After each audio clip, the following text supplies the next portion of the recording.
All right, welcome to the 2022 Columbus Criterium Series. This is the first race of, I believe, 5 of them that they'll wind up putting on out in Hilliard, which is in the northwest corner of Columbus.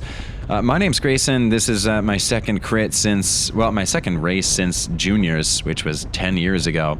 Time will tell if taking a decade off of competing will be a pro or a con.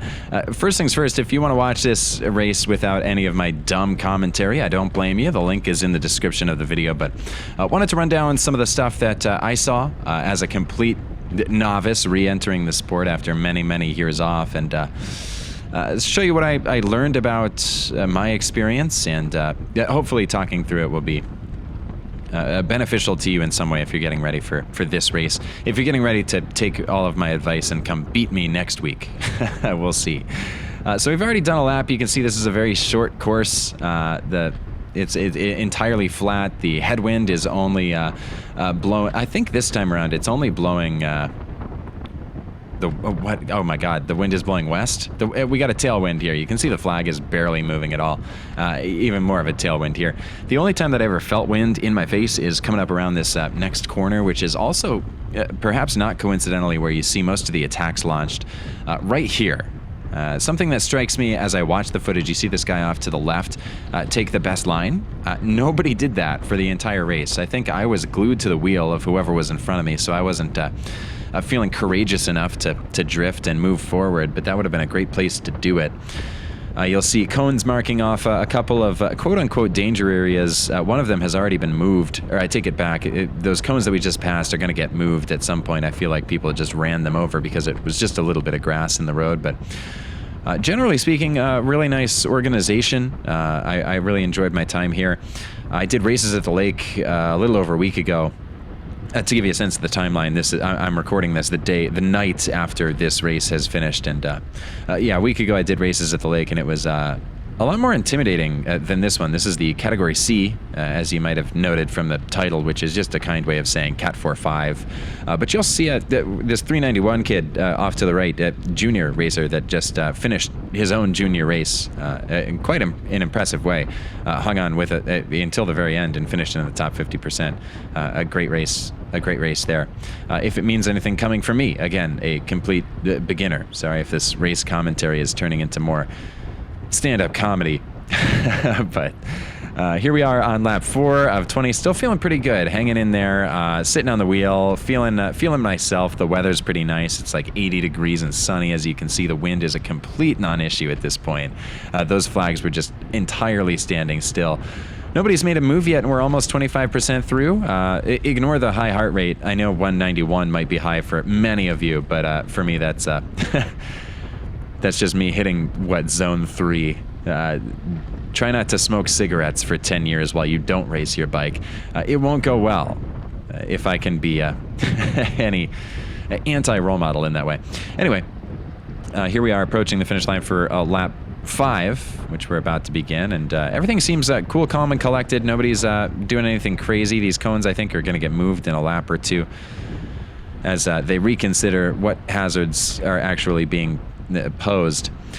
Again, this is my second race since I was a teenager, and I think as a result I was a little overeager to come in and participate and call out attacks. I think somewhere around the next lap we'll start seeing our first attack, and I don't know, I'd like to see it again to see truly whether or not I needed to call it out, but I think it did okay. We will see a couple of breaks, a couple of attacks over the course of these 20 laps. One of them sticks. Spoiler alert. Sorry if you were watching this with much anticipation. And we'll wind up finishing in a kind of a bunch sprint effort, just for middle of the pack sort of results, is how this video will end. But until then, a lot of calm and collected racing. I learned a few lessons along the way here. One of them is not to get so exhausted that you forget every tactic ever. One of those things, I think the most important thing that I learned this time around is to pay attention to who is attacking. Not just the fact that attacks are going, but to kind of mark the person in a meaningful way.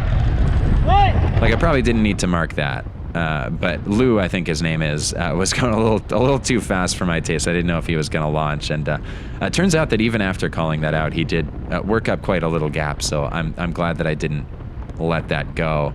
I think it kind of kept the group together for another couple laps, which is obviously something that I need at 201 beats per minute. Jesus, I don't know how I'm alive after this. If you're my doctor watching, you're not. I promise I've cut out the sodium. Anyway, hanging in here, third wheel, one quote-unquote attack so far, of course hasn't stuck, but we will see a couple more as we start getting into the back half of the race, which is where most of the exciting stuff is. And that's where I learned that lesson that I was rambling about just a moment ago, which is to bear in mind who it is that's attacking, because I let this guy, mark that guy, I let him go, and I never got any features for the guy. I didn't get his number, I didn't get his jersey color, I didn't get his, I have no idea who he is, and that doesn't seem important right now. You're just like, oh, it's the guy out in front, but it comes into play a little bit later, because you see right here, we're starting to lap our first members of the field, and this will get confusing very quickly if you don't know who is a lapped rider and who is in the break. So we've got number 384. I know that now because I have the GoPro footage. 384 is off the front. We just lapped two of the women's riders, and it will start getting much more complicated, especially as we approach the back half of the race. Love that photographer getting out of the way at the last second. I'd love to see some of the photos. But we still got this one guy out front. I think we're sitting in fourth place right here as we start to catch up to him. We will snag him here in just a couple of moments. Actually, a couple photographers out there on the course. I noticed that at every other lap or so, somebody was getting some cool angles. I'd love to see those shots if you know anybody. If you've found yourself 7 minutes into this race recap and you happen to know who was taking photos on May 11th, because I sure would like to see them.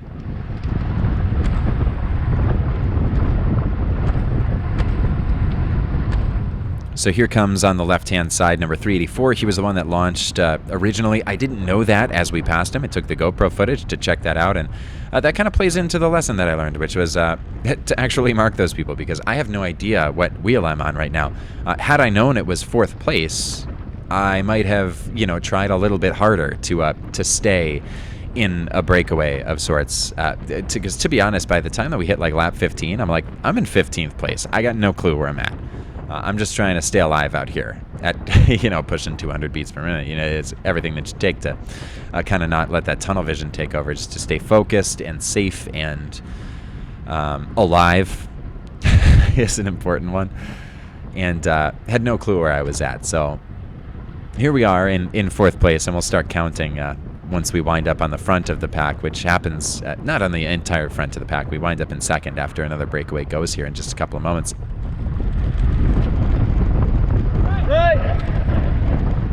And there we go. You hear me yell out, right, and I don't do anything. I am completely gassed right now.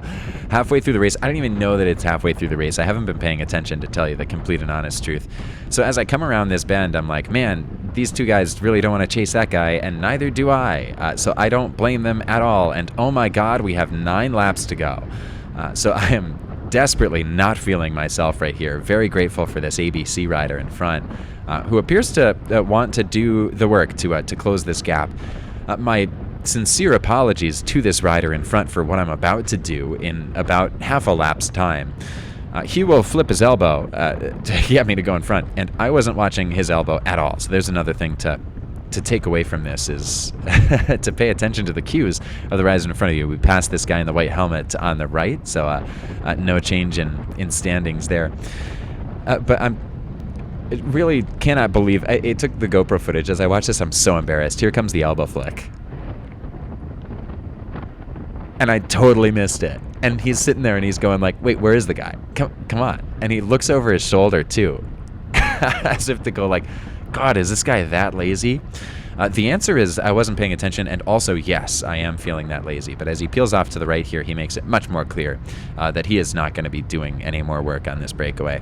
And I'm feeling it. I'm let's go. 197 beats per minute on my heart rate. This is zone 4, total max, and oh my God, this guy is so far in front. I am not going to catch him. And oh wait, we've got 8 laps to go. I'm doing too much work. That's what's going through my head right now. But I think maybe if I can get to the finish line here, maybe I can put in a good faith effort for the people behind me.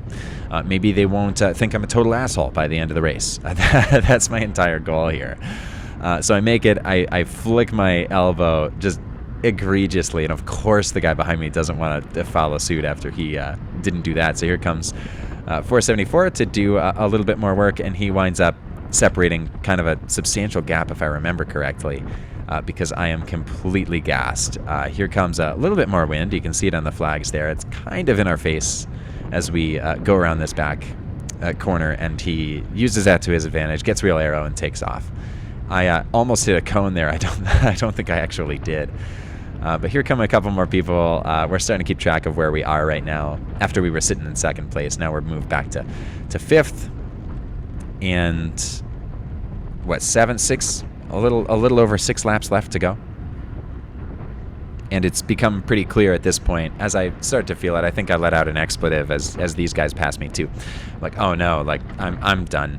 After my race last week, I realized there was a moment where all I could do was watch them ride into the distance because I didn't race like a smart person. This time I think I was a little bit smarter and sitting in decent positions for the first part. But I still watch them ride into the distance and go, shoot.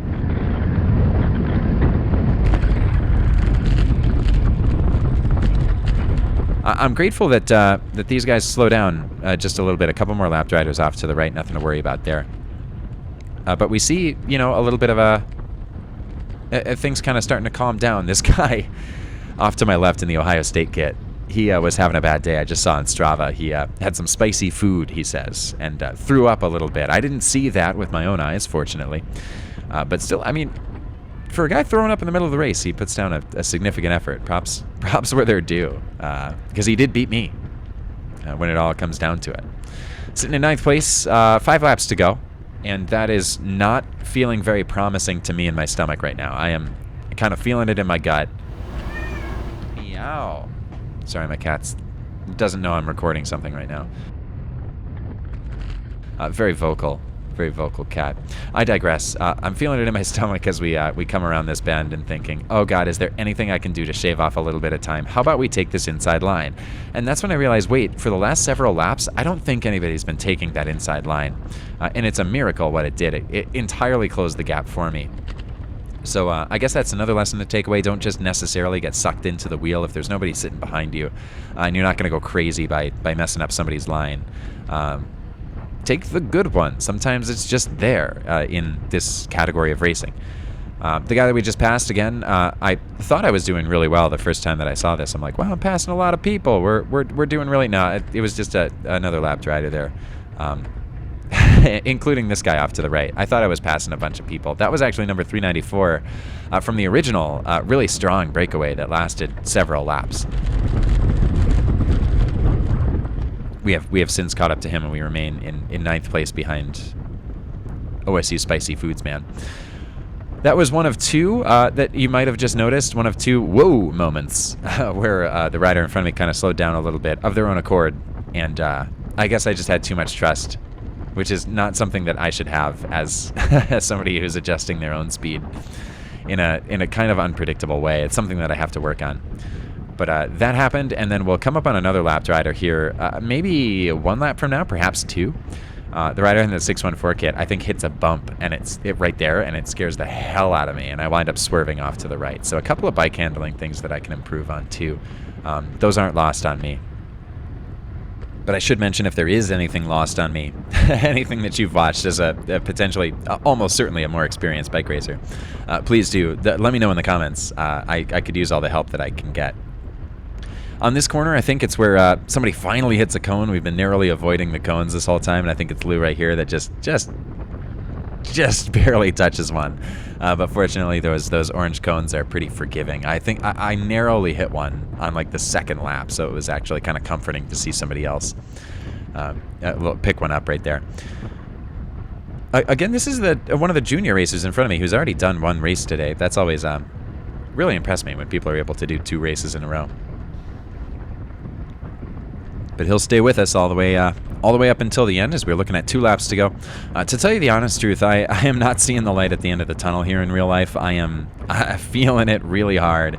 It's only been, like less than 15 minutes of racing, and I am completely gas pedal to the metal, just trying to keep up with these 2 guys in front of me. And I think I came up at the end of the like 1 lap after the race. I think I went up to Lou, I think his name is here, just 2 riders in front on this beautiful Pinarello. I said, like, thanks for pulling that whole time. And he's like, yeah, that's what was the end of me. There goes an attack by the junior. I'm not feeling like closing the gap. I don't think I know exactly where I'm at in the pack. Honestly, in my head, I'm 15th at best of 20 or 21. I don't even know how many riders are in the field, even as I record this. And come to think of it, I didn't really get a good shot at the crowd. So I don't know. The number that you see in your top right might be wrong. And if it is, it'll be in the first line of the description. If it wasn't actually the number of people that I thought it was. Anyway, we're going to do 2 more laps here. This is lap 19, and then we'll do a full lap 20. And fortunately, I did recognize that it's one of the few things that I was able to keep my mind on towards the end here. And I think it's due largely in part to here in just a couple of seconds, the race organizers saying, hey, this is your last lap. And so we find ourselves in this group that will wind up finishing the race with plus 1 other guy, which will become evident after this, after we cross the finish line one more time. Or it might become evident right there if you've been paying close attention to the footage this whole time. You might be like, where did that guy come from? And that's what I was thinking too. Turns out we just caught up to him. And this is actually the point where I make a huge mistake here. He hits this bump and I swerve. I didn't need to go that far, and that's not lost on me. I recognize that now. Very fortunate that there was nobody behind me to suffer for that mistake, and something that I'll definitely be keeping in mind. Definitely an opportunity to be humbled in my panicky bike handling, as I didn't really know what was happening, if that was like a pedal strike or something and I needed to get the hell out of Dodge or what, but I handled it wrong. As we come around this last corner, we are approaching our final sprint. I'm here with the junior on my left, the OSU guy, and Lou. I know that I want to be the first to launch the sprint, and I think I've got a good chance to go around the outside, but OSU guy beats me to it, stops sprinting, and still manages to catch me. I don't know what the holdup was, but he must have known that he had me. And we wind up finishing, by my count, 7th. Let me know if I'm wrong. We wind up... I feel like I did a good job marking the riders that were lapped riders versus riders that were 5 more of them that were off the front. Wear gloves, by the way. First time mentioning this. That's a lesson that I learned in juniors. If you go down, great chance you hit your hands on the pavement, and we use our hands every day as much as we use our heads for the most part. So that's why we wear helmets, and that's why I think everybody should wear a full hand of gloves. So there's a bit of unsolicited advice. So that's my Columbus Criterium Series, week 1. I think I might be back for the coming weeks, but thanks for watching. Hopefully you didn't learn enough to beat me next week. Here's where I catch up to Lou. You're right. Thanks for pulling so long. Yeah. So there's another lesson that I learned. Maybe not trying to do so much work if it's not for a reason, like to close a brake or to bridge or whatever. But yeah, that was a great time on a Wednesday afternoon in Hilliard, Ohio. Columbus Criterium Series, you can Google it to find out some more information. I'm sure you already have if you're watching this video. And hopefully I gave you a little bit of insight, and hopefully not too much insight that you're going to, entirely kick my ass like next week. But we'll have to wait and see. Have fun.